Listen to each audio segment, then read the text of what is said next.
Welcome to Fiction Audiobooks. If you enjoy the content, like and subscribing would be greatly appreciated. If you have any recommendations for novels, comment below. Please join my Patreon at https://www.patreon.com/fictionaudiobook. Chapter 261, Chapter 261. A deal with the nature will. Traveling through the desert was far more troublesome than under normal circumstances. Because they had a mission, the tailed beast team didn't have much time to waste on the small towns along the way.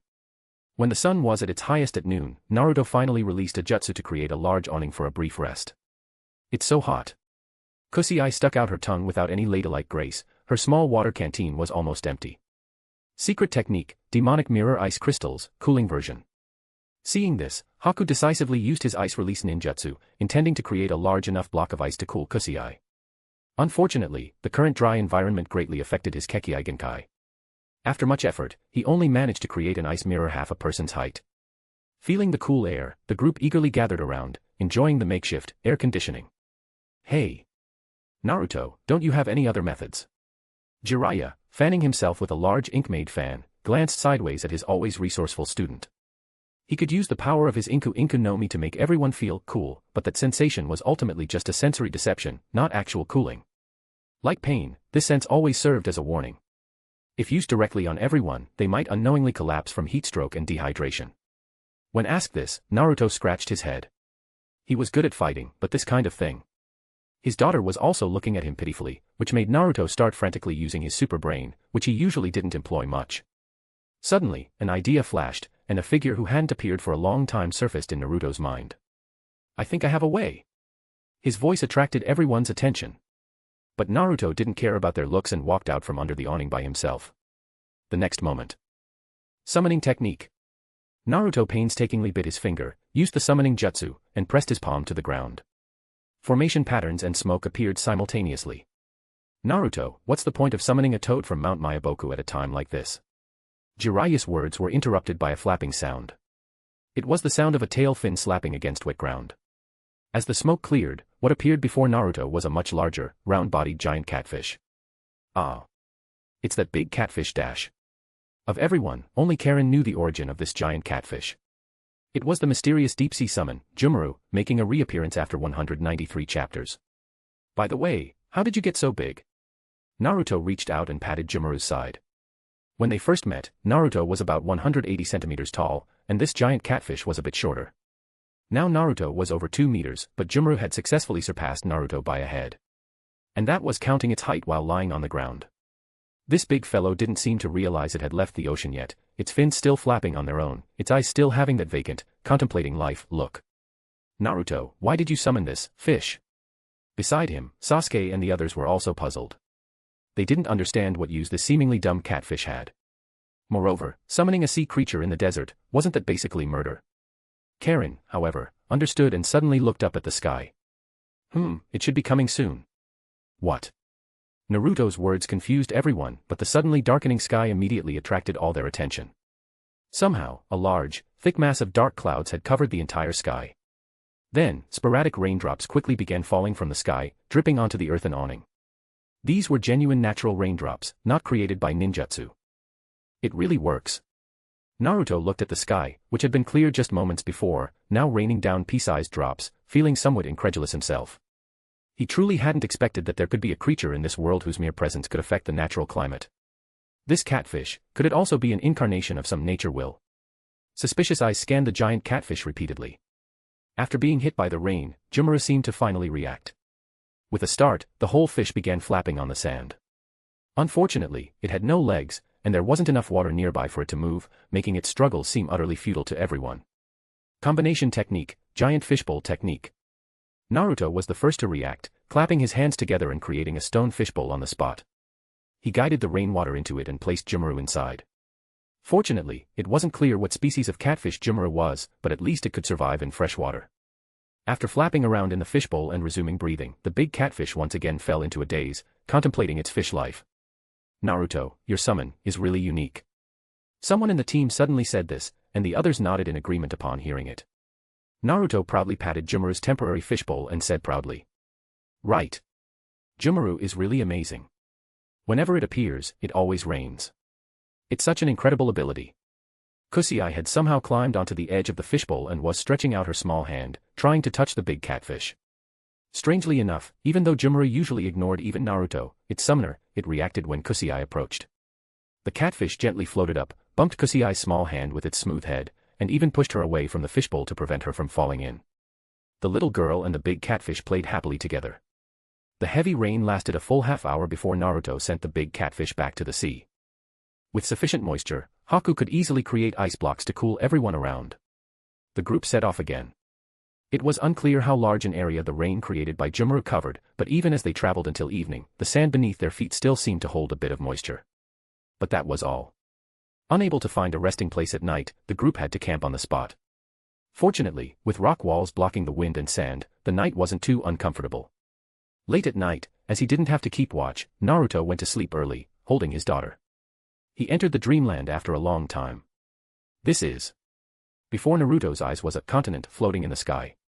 No, strictly speaking, it was Naruto himself floating outside the continent at the moment. Only by pulling the view back could one see that it wasn't a continent, but a planet so immense it surpassed Naruto's field of vision. This is what you call the ninja world, and also my body. A voice identical to Naruto's suddenly sounded. The next moment, another Naruto floated over from the side to Naruto's vicinity. Who are you? In the dream, Naruto's thoughts seemed somewhat disjointed. Seeing this bizarre scene, he surprisingly didn't feel hostile.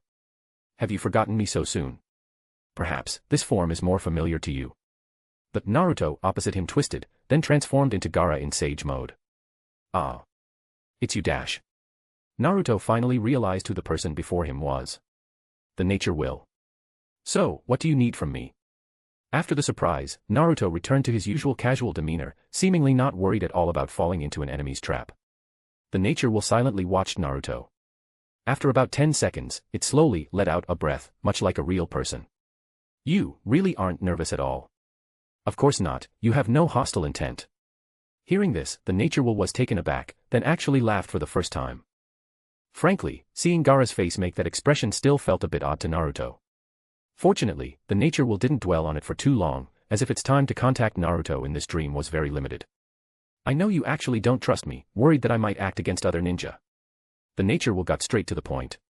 To this, Naruto's response was just a nod. Yes. The nature will didn't mind this and silently stretched out its hand. The next moment, a miniature planet, identical to the one behind it appeared in its palm. Uzumaki Naruto, are you interested in making a deal with me? Question mark. The nature will didn't beat around the bush and directly stated the terms of the deal. I can grant you the ability to freely travel between the ninja world and that other world. Its first sentence made Naruto's eyes widen. Chapter 262, Chapter 262 Deal struck. What do you mean? Naruto's expression turned somewhat uneasy. You haven't been able to travel to that world for a while now, haven't you? The nature will showed no intention of giving Naruto time to react, immediately laying out the entire content of the deal. Uzumaki Naruto, your unique existence allows you to utilize that miraculous loophole to travel between this world and that one. You are the variable. Because of you, the time flow between my world and that one has been synchronizing with each of your crossings. That's why I say you are special. As it spoke, the nature will's gaze upon Naruto's body still held a human-like longing. However, the ninja worlds, to use terms you'd understand, the timeline has been disrupted by certain external forces. Unless something unexpected happens, your crossing ability can no longer be used. Hearing this, Naruto's expression shifted slightly, as if he couldn't wait to wake up and verify the truth of these words. Don't rush. It's not too late to wake up after I finish. Due to the interference from the timeline change, it's very difficult for me to communicate with you. But look at it this way, you can now freely use that sage mode. It had even learned to joke like a human. Tell me, what do you want me to do? Naruto quickly calmed down, raising his head to look intently at the nature will. Do what you intend to do. Catch up to that masked men, crush their scheme. What I require is for you to completely seal the so-called Ryumayaku after resolving this matter. As it spoke, the nature will lifted the illusory planet in its hand to a position between them. It pointed a finger at a specific location. The Ryumayaku is a natural energy formed by the combination of natural energy and chakra. Where the nature will's finger pointed, a flame-like energy suddenly erupted. For ninja, that vast natural chakra can accomplish many things. It can be used as an energy source for weapons of war, or directly absorbed to strengthen oneself. It can even achieve time-space traversal. Seeing Naruto's suddenly changed expression, the nature will hurriedly added. It's different from your crossing to another world. This place has such high energy concentration that it creates a depression in the space-time connection point, allowing a fuzzy link to other parallel worlds from this depression. As it spoke, countless identical planets lined up between them, each emitting the same flame from the same location. Wait, you mean, using the Ryumayaku, one can return to the past? Naruto seemed to realize why the masked man was searching for this thing. It's not that simple. The nature will shook its head, but considering Naruto's comprehension ability, it didn't elaborate further on parallel worlds and branching timelines. In short, being able to travel to that world must be very important to you, right? For me, the loss of this natural energy is equivalent to opening a wound on my body. This way, our interests align, correct? After hearing this, Naruto snapped out of his shock regarding the Ryumayaku's power. Then, he looked at the nature will with a surprised gaze. Your evolution is really fast. This wasn't just an offhand comment. In its 3 appearances, the nature will had transformed from a deity that only followed instincts into a businessman capable of using pros and cons to make deals with humans. It seemed to have finally learned the correct way to communicate with Naruto. Of course. After all, your civilization is merely a tiny segment born upon my body. As long as I put my mind to learning, human thought isn't difficult to comprehend. Saying this, the nature will proudly raised its head. I can agree to your request. So, what about your payment? What do you mean by freely travel to the other world? Give me your hand. Hearing this, Naruto didn't hesitate much, simply spreading his palm open before the nature will. The next moment, the nature will also extended its own hand, lightly touching Naruto's palm. Immediately, a hexagonal pattern appeared on his palm. The pattern flashed briefly, then quickly faded beneath his skin. No matter how Naruto checked, he couldn't find any further traces. This is the key. The nature will suddenly let out a soft breath.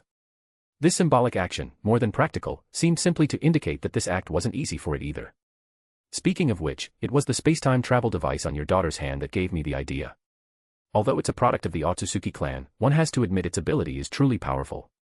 Hearing the nature will say this, Naruto also remembered the turtle-shaped artifact Kusai had shown him. According to her, she found it among the items he had left behind. Based on the nature will's words, it should be a trophy he obtained after defeating some Otsutsuki clan's member. This key will only activate after you completely close the Ryumayaku. Perhaps because time was running short, the nature will's speech sped up.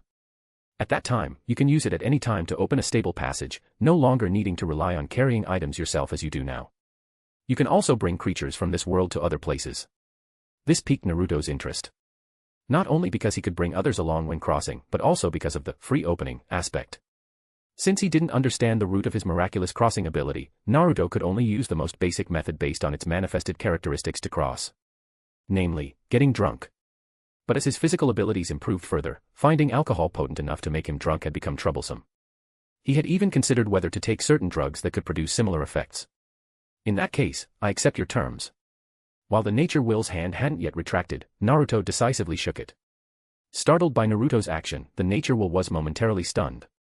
Although it understood human etiquette, since gaining self-awareness, no one had the qualification or the ability to do this to it. But it wasn't particularly repulsed either. The night passed, and Naruto woke from his sleep. Every scene from last night's dream remained vivid. As if responding to Naruto, the hexagonal pattern on his palm reappeared briefly, proving it wasn't just his imagination. Time travel, is it? Naruto's gaze involuntarily turned to Kusai. Ah. Dad. Do you want some? Feeling her father's gaze, Kusai turned her head, then tried to stuff the breakfast in her hand into Naruto's mouth. In Kusai's simple value system, the most direct way to be good to someone was to share food with them.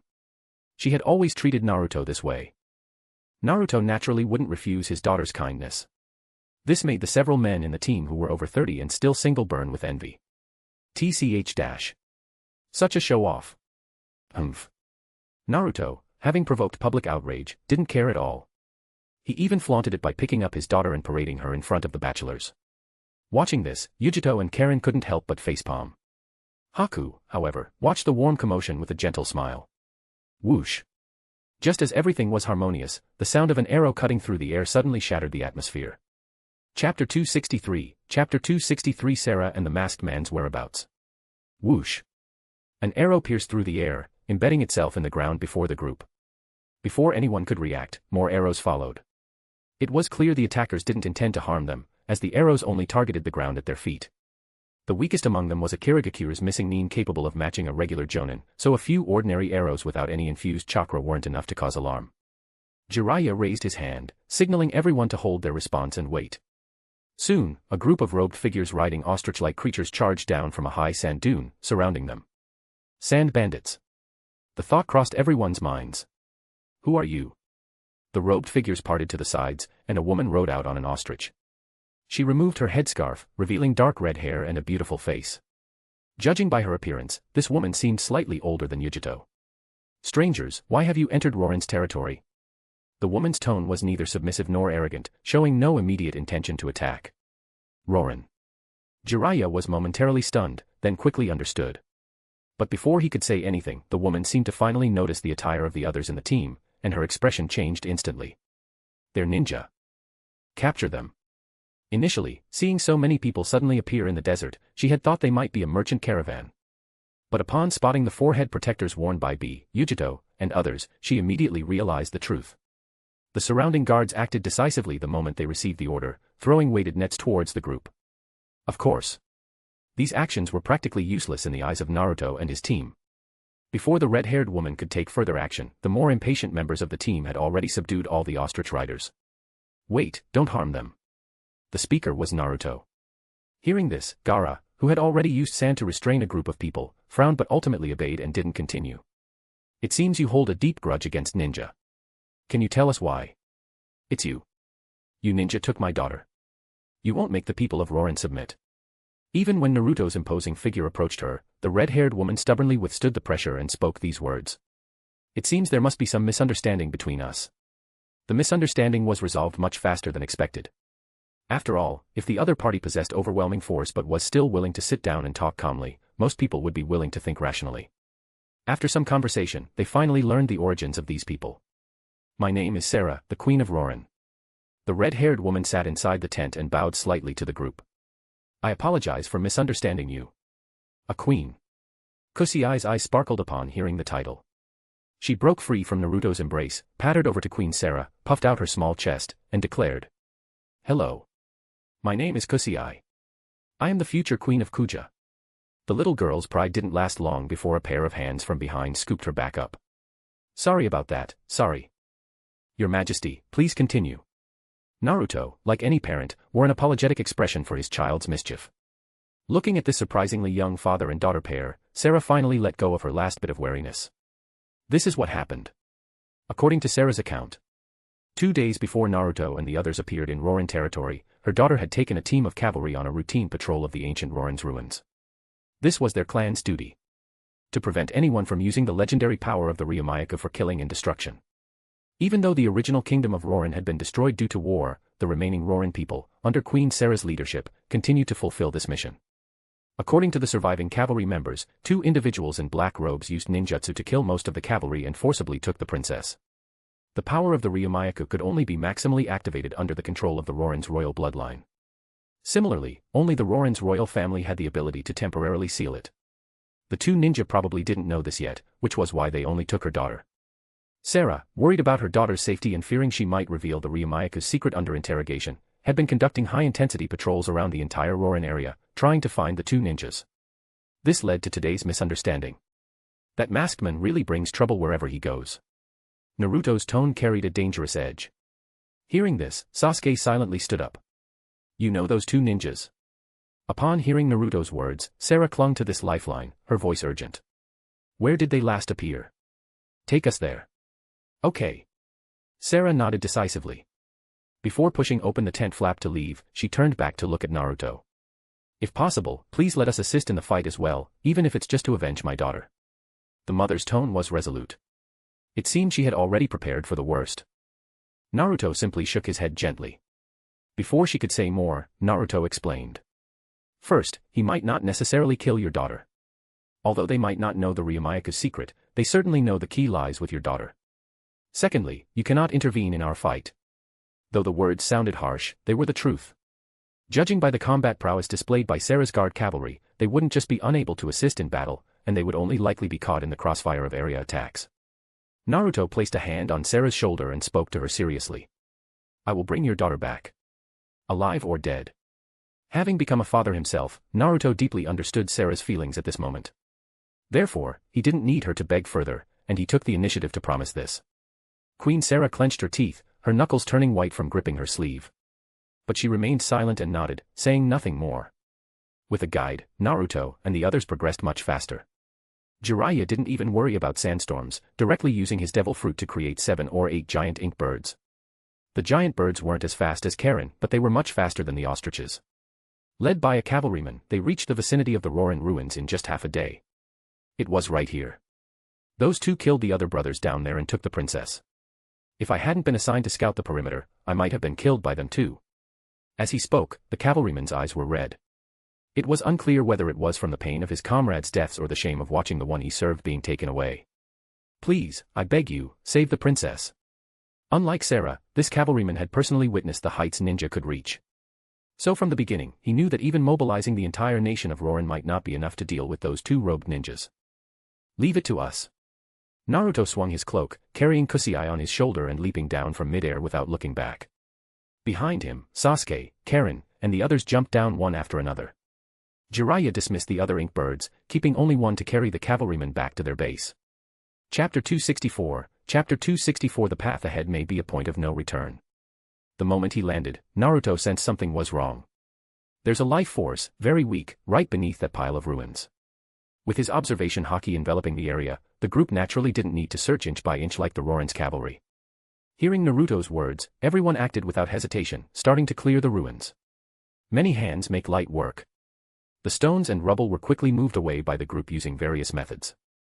Then, a staircase leading downward appeared before everyone. Be careful, follow behind me. Naruto took the lead, with Sasuke and Karen close behind.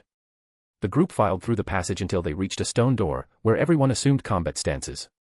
The stone door was surprisingly sturdy, and even Karen's wing slashes left no marks on it. Let me.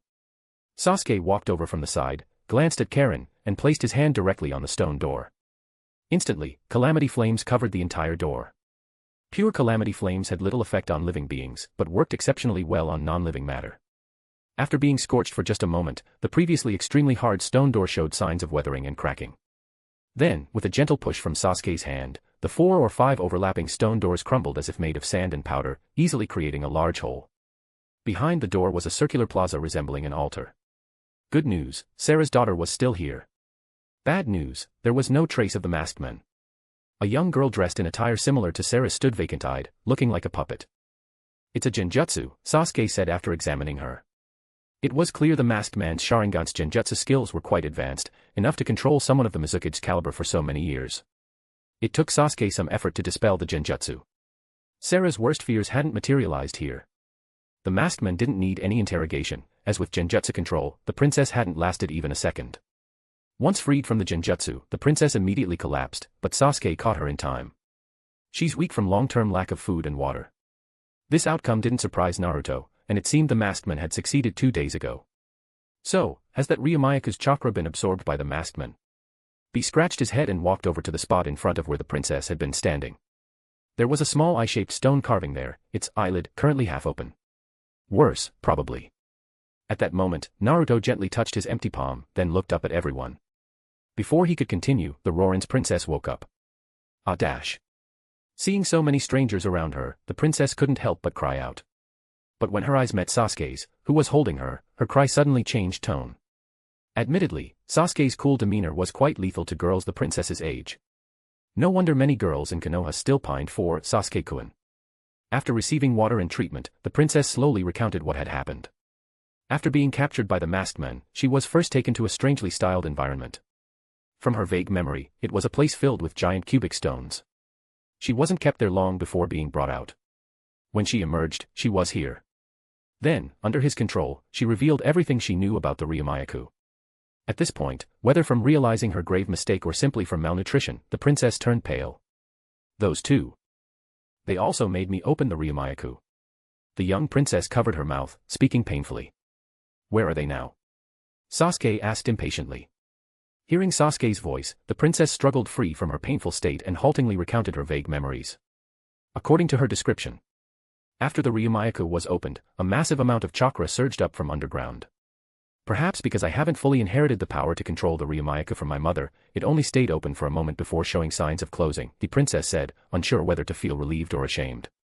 Because of this, seeing the Ryumayuka beginning to close, the two didn't hesitate and jumped into the chakra torrent.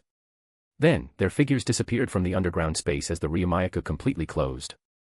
Left without commands from her controller, the princess could only stand there, enduring for 2 full days until rescued. Disappeared. Jiraiya stroked his chin, puzzled. Having heard the entire account, Naruto slowly walked before everyone, scanned them, and said, "I think things might be more troublesome than we imagined." As he spoke, he handed a confused Kusuai to the caretaker duo. At that moment, Kusuai seemed to realize something, instinctively reaching into her small bag. The masked man likely traveled back to the past. Naruto shared some key points he'd learned from the nature will with the group. Time travel. Is that even possible? Rashi's face showed disbelief, and the other Jinchuriki reacted similarly. Even the usually talkative Bee stayed silent. They could all feel Naruto's unusually serious mood. That's right. He knows he can't snatch the Jinchuriki from under my nose anymore, so he wants to go back to an earlier time, obtain the chakra of all 9-tailed beasts, and completely change reality. And it's very likely they've already succeeded. The power of time was too profound and obscure, making this hard for everyone to grasp. Naruto, are you planning to? Haku, holding Kusuai, asked uncertainly. Next, I'll also use the Ryumayuka to go back to the past and stop the masked man's scheme. Hearing this, Bee was the first to step towards Naruto, but Naruto stopped him with a raised hand. Wait. The others looked at him, confused. This matter is ultimately my grudge with the Akatsuki, with the masked men. After saying this, Naruto slightly bent his knees into a half-crouch, performing a chivalrous bow of gratitude. Thank you all for your help these past days, and for the time you've spent. Bee, Yujito, Rashi, Fu, Gaara. Naruto looked at the 5-tailed beast's Jinchuriki and said slowly. You have your own villages to protect. Now that the masked man is no longer in this era, his threat is gone. So, please return to where you belong. Hearing this, Gaara subconsciously clenched his fist. What was this? He unilaterally restricted me, and now he was setting me free. A deep sense of frustration rose in Gaara's heart. It wasn't that he had developed a deep friendship with Naruto in this time. But he could genuinely feel Naruto's concern when he said these words. That only made him more irritated. None of us have any experience with time travel. It might very well be a one-way trip. Naruto turned his gaze to Haku and Zabuza. While I'm gone, I entrust Kusuai to you. No. Kusuai's voice, tinged with tears, cut through Naruto's speech that sounded like last words. Chapter 265, Chapter 265 arrived too early. Naruto looked somewhat helplessly at his tearful daughter, all the logical arguments he had prepared stuck in his throat. No amount of reasoning could serve as an excuse to persuade a daughter to watch her father embark on a dangerous journey alone. Sasuke, please. Naruto turned his gaze to Sasuke, speaking with some resignation. Sasuke and Jiraiya, understanding his meaning, both subtly changed their expressions. Naruto, you. Jiraiya began, but Sasuke acted faster than his words. In the next instant, the Sharingan activated, and Kusuai instantly fell unconscious. Don't worry, she'll wake up after a while, Sasuke said coolly, then walked to Naruto's side. Naruto showed no intention of sending him away. Because Naruto understood. Sasuke was different from the others. He had already resolved to kill his enemy, even at the cost of his life.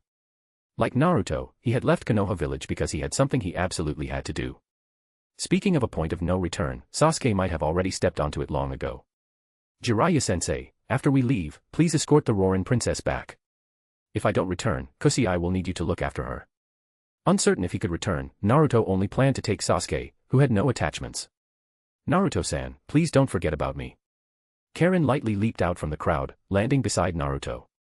Other than you, there's no one else in this world for me to worry about, she said, her words tinged with sadness, but a natural smile on her face. When it came to determination, she wouldn't lose to anyone. Sensing the emotions in Karin's heart, Naruto pressed his lips together but ultimately didn't refuse. Then, that settled. The Avenger team disbanded. The Ryumayuka didn't take long to reopen. Once the princess had recovered enough to move freely, it was time to part. Just as Naruto said, after entering the Ryumayuka, whether they could return was up to fate. Therefore, even Bee, who already considered Naruto a friend, and the other Jinchuriki with their own bonds, accepted the proposal to disband. Everyone had their own ties. Perhaps if Naruto had asked them to go together to save the world, they wouldn't have refused. But if he had done that, he wouldn't be the Naruto they knew. Naruto, won't you reconsider? Jiraiya tried one last time, or at least wanted to go along himself. Jiraiya-sensei, the follow-up matters here still need your handling. I wouldn't trust anyone else. Hearing Naruto's words, Jiraiya couldn't control the pained expression on his face. Decades ago, he watched his comrades die. Over a decade ago, his student died. Did he now have to watch his student's son go to his death as well? He found it very hard to convince himself. Seeing Jiraiya's expression, Naruto didn't say much, just gently patted his arm. Then, he turned his gaze to the Roran princess, who could now stand again. Then, I'll trouble you. During the brief exchange, the princess had roughly understood that because she opened the Ryumayaku, two individuals intent on destroying the world had traveled through time. Although it wasn't her intention, a heavy sense of responsibility weighed on her, making it hard to breathe. Fortunately, Naruto was giving her a chance to make amends. The young princess knelt before the eye-shaped stone carving, placing her hands on it. I must remind you one last time, I've never heard of the Ryumayaku having the power to travel through time. Are you sure you want to do this? Don't worry, a relatively reliable guy told me about it. As he spoke, Naruto gently rubbed his palm with his finger. Sasuke and Karin had now positioned themselves beside Naruto, while the other members of the tailed beast team stood at a distance, paying their respects and avoiding being caught in the Ryumayaku's activation. All right. As the young princess nodded and closed her eyes, a tremor accompanied by surging energy rose from underground. The next moment, the surrounding ground suddenly sank, leaving only the area around the eye-shaped carving stable enough to stand on. Pale purple chakra, released as the princess performed the ritual to open the Ryumayaku, quickly transformed into a torrent shooting skyward. Its terrifying force even surpassed that of a tailed beast's chakra.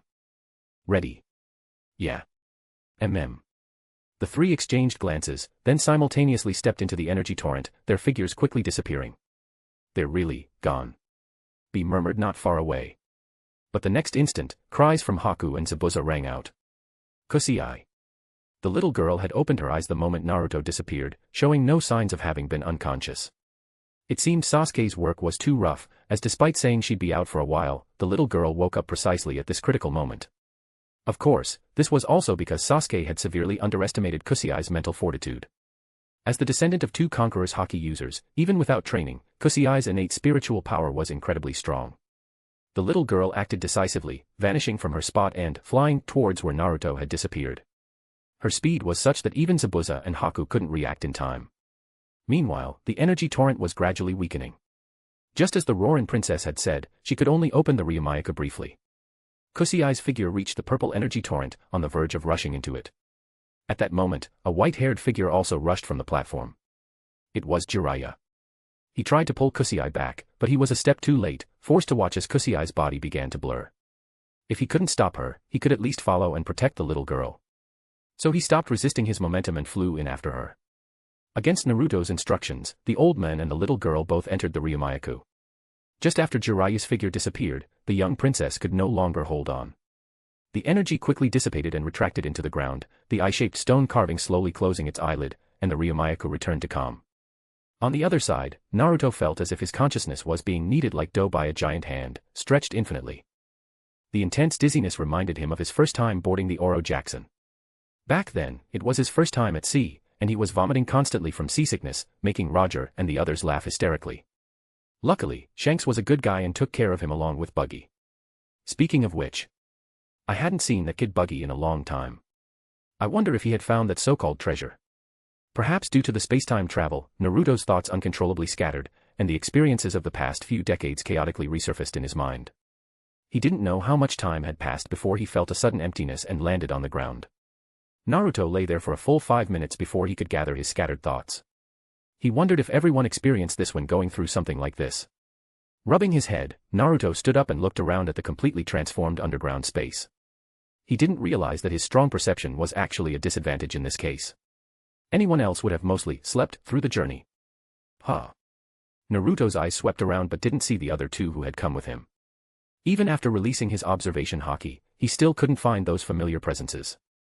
Instead, he detected many unfamiliar ones. It was the kingdom of Roran, not yet destroyed by war. But as Naruto's observation haki reached further out, his expression grew increasingly strange. Did I arrive too early?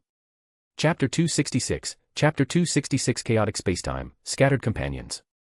As Naruto's perception expanded further, the classical buildings of the yet undestroyed kingdom of Roran were reflected in his mind.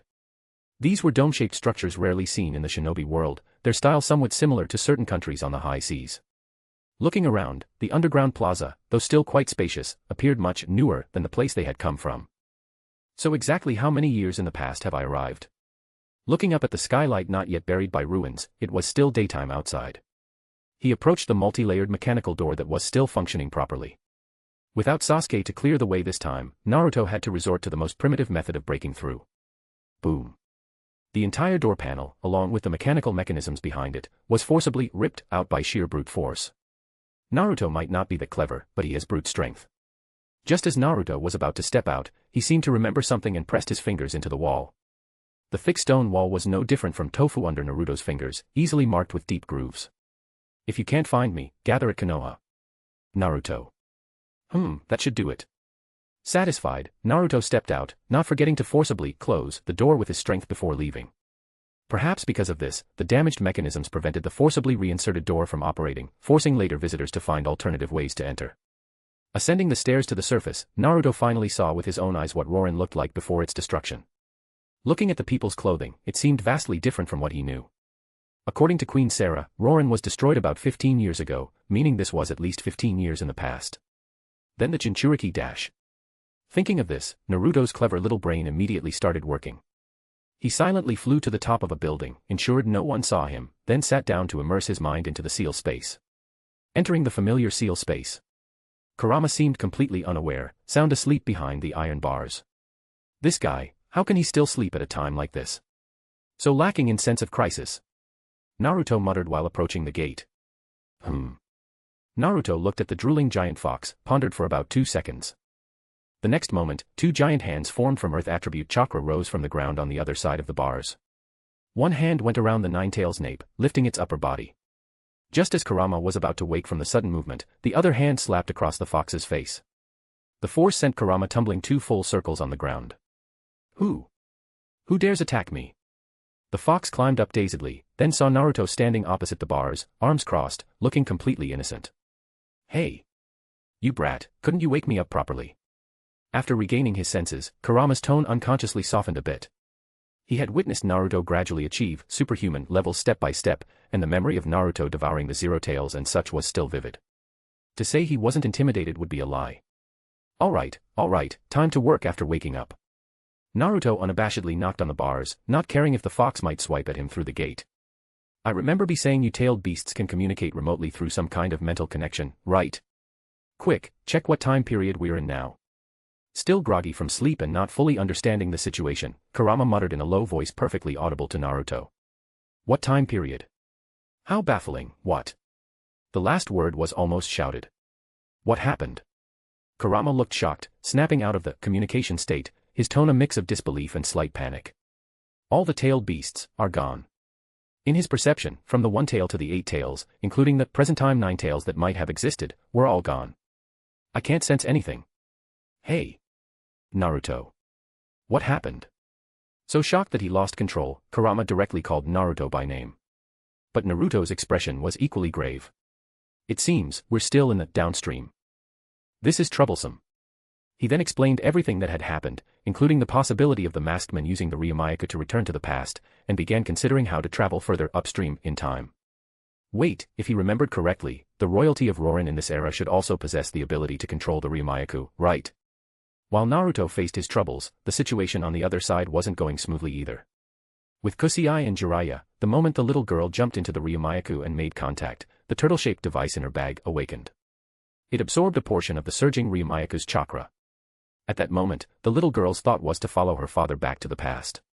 Perhaps this thought took effect, and the turtle device emitted the same light as before. This light, carrying space-time fluctuations, directly interfered with the Ryumayaku's operation, causing everyone traveling through the space-time tunnel to deviate to different temporal nodes.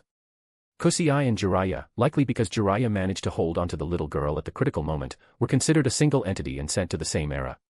When they woke up, they found themselves in a primitive forest. No desert, no ancient kingdom of Roran, and certainly no trace of Naruto. Turning to Karin's situation. Both she and Sasuke, affected by the space-time interference fluctuations, weren't sent to the upstream timeline but experienced lateral drift.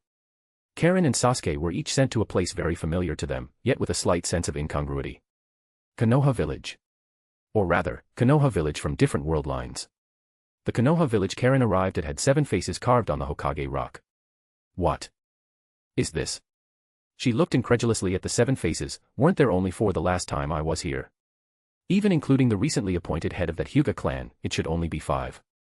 And the 5th face wasn't that of a middle-aged man, but a somewhat familiar woman. After a moment's thought, Karen recalled the woman's identity from her memory. Tsunade-san.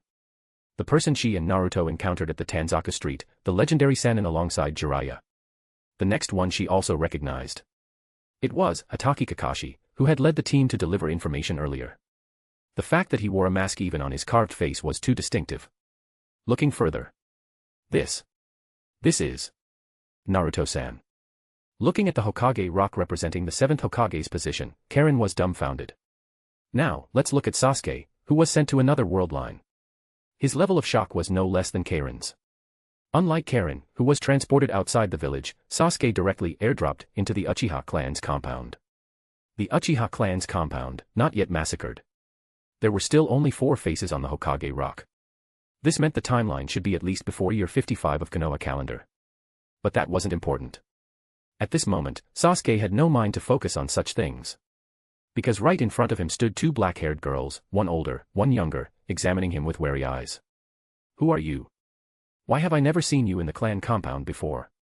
The older girl spoke warning words in a gentle voice, with tear trough-like marks on both sides of her cheeks. These marks were all too familiar to Sasuke.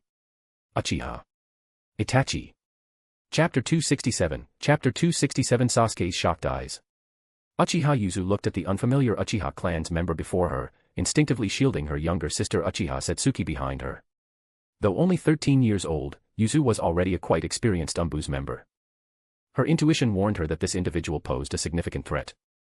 Yet, at the same time, Yuzu found it difficult to muster hostility towards this strange clansman. As if they were inherently connected in some way. That was why she hadn't immediately attacked upon seeing Sasuke appear out of thin air. Uchiha. Itachi. Yuzu heard the strange clansman murmur another person's name, his eyes filled with disbelief. I don't know who this Uchiha Itachi you speak of is. I am Uchiha Yuzu. State your purpose immediately, stranger. The pronunciation difference between Itachi and Yuzu was significant, so Yuzu didn't connect the person Sasuke mentioned to herself. Out of basic duty as an Uchiha clan's member and a Konoha's ninja. Although she didn't intend to attack immediately, she still drew a kunai, and 3 tomos appeared in her eyes. Perhaps because Yuzu's voice had been slightly loud, footsteps of others approaching could now be heard outside the small courtyard. Despite the incredible situation unfolding before him, Sasuke quickly snapped back to reality upon hearing the sounds. Judging by the appearance of this sister before him and the surroundings, this world was clearly not the past of his ninja world. At least, not the one he lived in. That made him a complete, illegal resident here. The Mangekyo Sharingan instantly activated, its blood-red lotus patterns reflecting in the eyes of the 2 girls across from him. What's going on? 2 adult Uchiha guards pushed open the courtyard gate and entered, first looking around nervously, then their expressions changing upon seeing Yuzu was the one who made the noise. TCH. Without another word, the 2 turned and left. It seemed they held quite a grudge against Yuzu, the prodigy girl. This, of course, worked to Sasuke's advantage. Dispelling his camouflage technique, Sasuke stepped out from the pile of miscellaneous items and faced the 2 girls again. This time, Yuzu didn't react aggressively. Both she and her sister, Uchiha Satsuki, had fallen under the genjutsu of the Mangekyo Sharingan. Whether it was Itachi from his world or Yuzu from this one, both were impeccable geniuses. But unfortunately, against Sasuke with his cheat abilities, their mental defenses weren't enough. Even Yuzu only resisted for a moment before being suppressed by Sasuke's genjutsu. Of course, this was also because Sasuke didn't take any harmful actions against them. So Yuzu didn't resist. Her consciousness was pulled into the genjutsu space by Sasuke through mental means. Simultaneously, Sasuke directly replayed all the facts he had witnessed with his own eyes within the genjutsu space. That's right, this was Sasuke's decision. This girl named Uchiha Yuzu before him might serve as temporary cover for his activities in this world.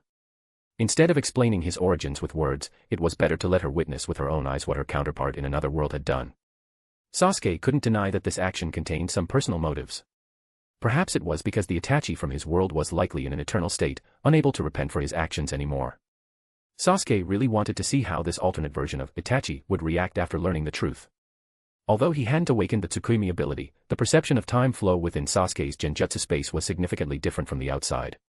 Therefore, After Sasuke withdrew from the genjutsu space, Yuzu stood there covering her head, seemingly digesting the memories transmitted to her. The younger girl, Uchiha Satsuki, who was incidentally affected, was simply released by Sasuke. He had only briefly controlled her with genjutsu, so in fact, the younger girl woke up even earlier than her sister.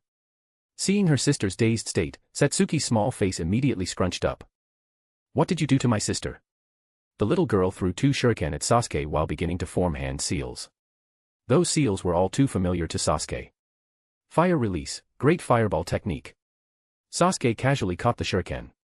The small fireball spat from Satsuki's mouth, which didn't look very powerful, was completely ignored by Sasuke, allowing the great fireball technique light version to hit his head. The flames dissipated, leaving Sasuke without even a single hair singed. What a joke. Even if Fugaku himself performed a fire release ninjutsu now, he probably couldn't burn through Sasuke's hair, let alone injure him. The widow's innate mastery over flame power meant Sasuke was almost impervious to fire release attacks. "Satsuki, stop." Just as the little girl desperately tried to extract her limited chakra for another jutsu, Yuzu, having fully processed the memories, regained consciousness. She reached out to shield her sister, then looked at the brother before her, who clearly appeared as a reliable powerhouse, with an extremely complex expression. Her eyes held a bit of incredulity and a trace of heartache. Yuzu finally understood why she felt the connection with him. That connection stemming from the depths of their bloodline. If the memories he gave her were true, then one shouldn't think that the 13-year-old Yuzu was still a child. In fact, both the original world's Itachi and this world's Yuzu were destined to commit that horrifying clan massacre in just a few months. Apart from their genders, the experiences of the 2 Itachis from different worlds were largely similar. Right now, Danzo was also pressuring her with the village's safety to eliminate the Uchiha clan as an unstable factor. "It seems you've realized how foolish you've been, right?" Sasuke's tone towards Yuzu wasn't particularly friendly, which made Satsuki, who had just calmed down, look at him with displeasure again. How dare this guy speak to Nasan like that? How infuriating. But upon hearing Sasuke's words, Yuzu only gave a bitter smile. Indeed, she was different from the original Itachi. In the genjutsu created by Sasuke, she not only witnessed how Itachi systematically killed the entire Uchiha clan. She also saw how the other worlds, infiltrated the Akatsuki as a spy, and how she constantly provoked her brother, attempting to protect him in an extremely clumsy way. Danzo and Orochimaru's conspiracies, along with others, were also spoiled. This made Yuzu understand that she had been manipulated like a pawn all along. But, if not this way, how else could she maintain Konoha's peace? The friction between the clansmen and other Konoha's ninjas was already out in the open. The radical faction within the clan was growing, seemingly becoming the mainstream. As if understanding Yuzu's thoughts, Sasuke let out a disdainful cold laugh. "No matter which world, you're still a blockhead who can't think flexibly." How to solve the current Uchiha clan's problems? For Sasuke, it was all too simple. Chapter 268, sorry. "Sasuke, may I call you that?" Whether it was due to feeling ashamed of her counterpart's actions in another world, Yuzu's tone towards Sasuke was somewhat subdued. "Suit yourself." To be honest, Sasuke wouldn't feel uneasy just because a girl was looking at him. Provided that person wasn't the alternate version of his brother. "I've asked Satsuki to fetch father and mother, but the method you mentioned seems a bit too... Looking at that face, which appeared more delicate than in his memories, an inexplicable anger rose in Sasuke's heart again. "Someone once told me peace obtained through compromise is merely an illusion that shatters at the slightest touch." That was something Naruto had said to him during a rest while traveling. At that time, Naruto seemed to have thought of someone else, his face showing a frustrated expression. The more you fear disrupting peace, the more you become a target for those with ulterior motives.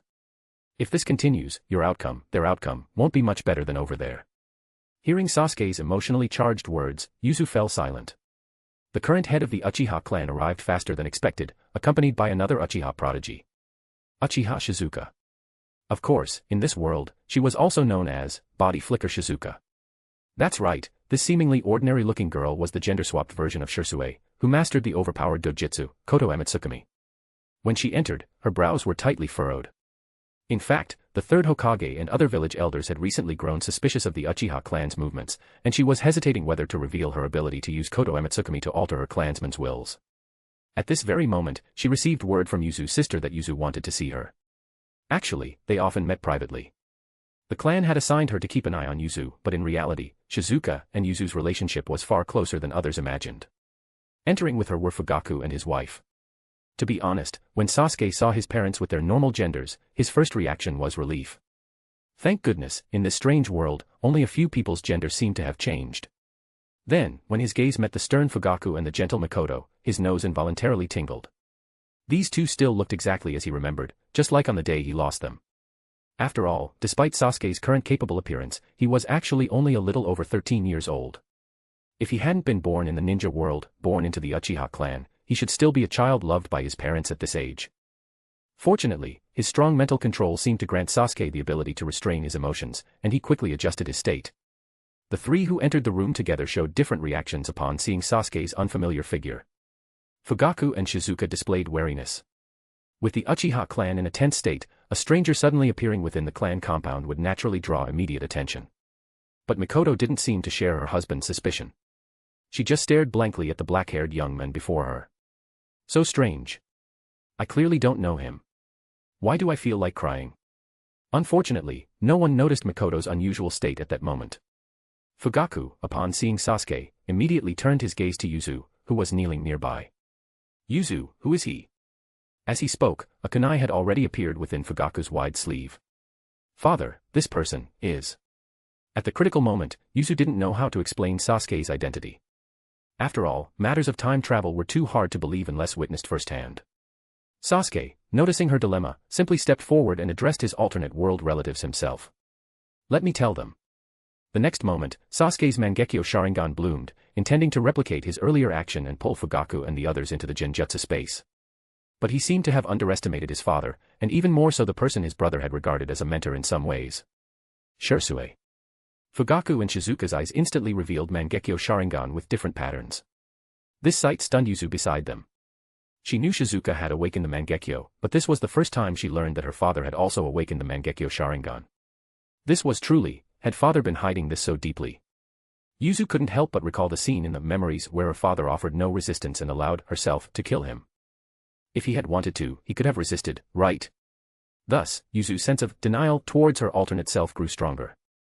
3 pairs of Mangekyo Sharingan faced each other in the room, a situation even Sasuke hadn't anticipated. But fortunately, the Genjutsu he activated wasn't offensive.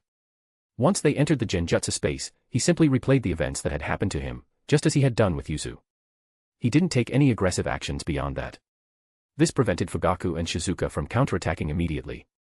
And when they began watching those memories, their minds became fully immersed.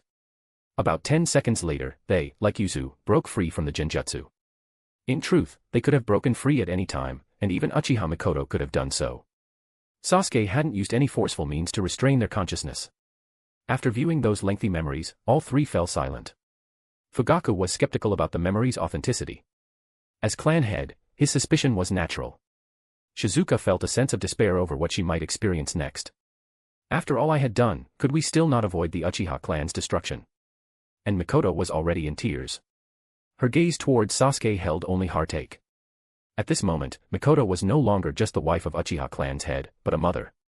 While Fugaku and Shizuka stood frozen, lost in thought, Mikoto was the first to walk towards Sasuke.